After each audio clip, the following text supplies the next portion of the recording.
Death Note. In most stories, justice is the goal. In Death Note, it becomes the weapon.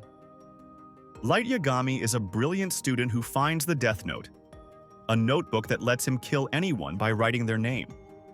At first, he claims it's for justice, to create a better world. But that idea rots fast. He becomes Kira, judge, jury, and executioner. His ego grows with every death. He kills innocent people to protect his identity.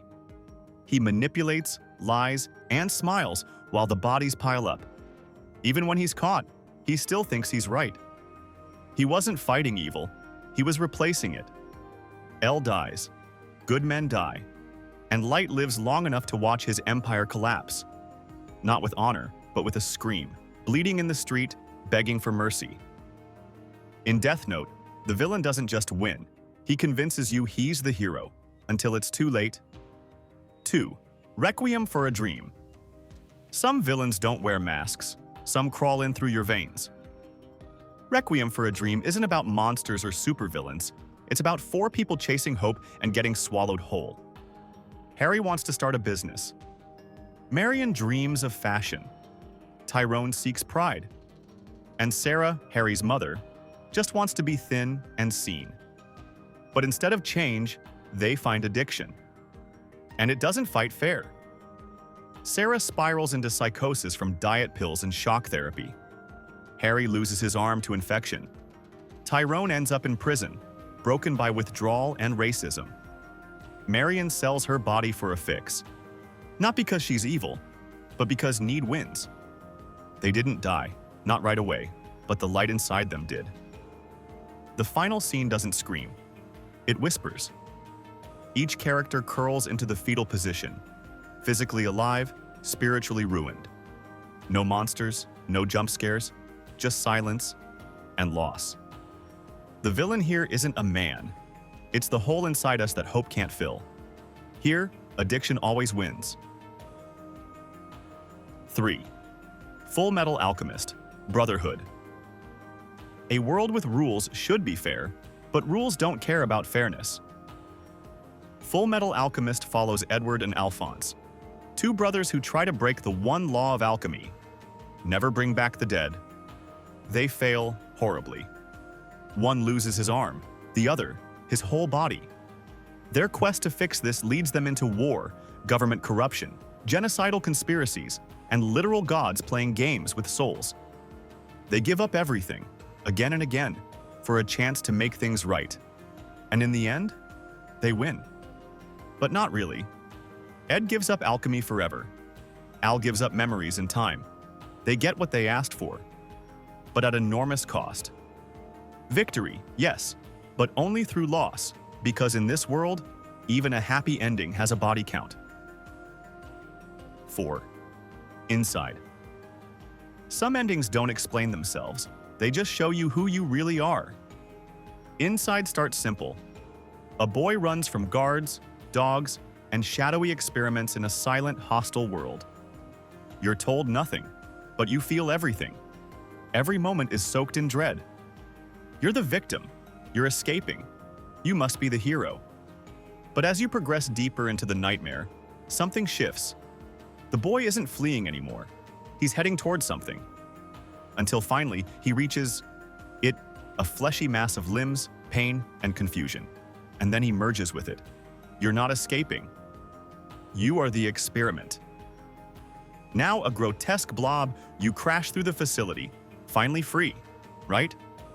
But then the game ends. No escape, no resolution, just silence and stillness on a beach, as if nothing ever mattered. In Inside, the horror isn't being hunted. It's realizing you were never free, and maybe never human. You were the monster all along. 5. The Mist, from Stephen King. Monsters don't always kill you. Sometimes, hope does. The Mist begins like any survival horror. Strange fog, unspeakable creatures, people trapped in a store. But the real enemy isn't out there, it's inside. Panic, paranoia, mob rule. And in the end, David, the father, escapes with his son and a few survivors. Their car runs out of gas.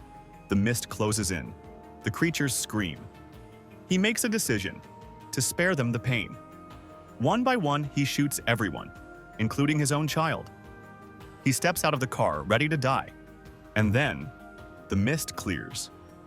Tanks roll in. Soldiers emerge. Rescue arrives.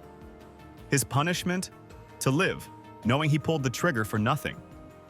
It's not a twist. It's a cruelty so sharp it leaves no room to breathe. He did everything he could, and it still wasn't enough. In the mist, evil didn't win with claws or teeth. It won with timing.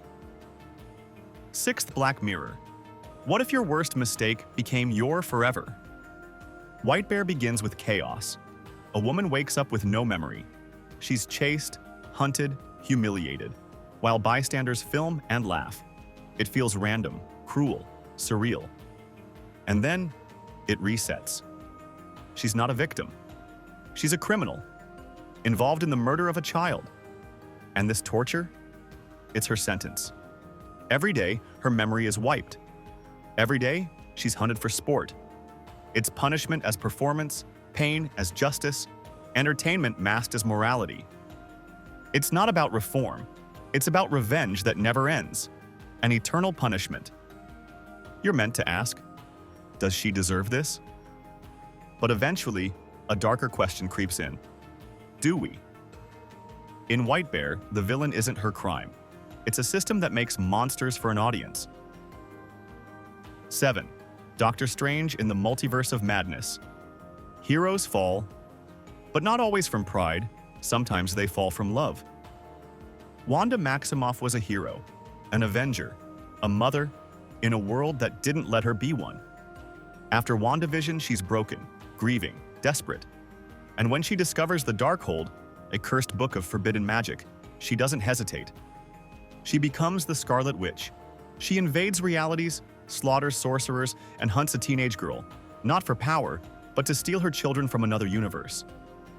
She's not trying to rule the world. She just wants to be a mom again, and that makes it so much worse. In the end, she sees what she's become, through the eyes of the very children she's trying to protect, and she collapses the temple on herself, or so we're led to believe, but the damage is done. Wanda doesn't go out in a blaze of glory. She fades, with the same grief that made her a monster. In this story, love doesn't save anyone. It destroys them. Colmus Bojack Horseman. Bojack Horseman isn't about a villain with a death ray. It's about a man broken by success, addiction, narcissism, and shame. He hurts everyone who loves him, over and over. You wait for his death, his punishment, his moment of justice. It never comes. Bojack survives a near-death overdose. His reputation collapses. He loses his career, his relationships. And still, he goes on. No redemption, no doom, just existence. The credits roll, but the pain doesn't. The world moves on. People heal without him. And Bojack? He sits in silence, staring at the stars. In Bojack Horseman, the villain doesn't lose. He just becomes irrelevant. Some stories don't end in fire or blood, just silence. If you made it this far, you're one of us now. Click part 3 in the description so can continue watching more fiction's darkest endings. There are plenty more. Also drop a comment below with the bleakest ending you've ever seen, and I might just include it.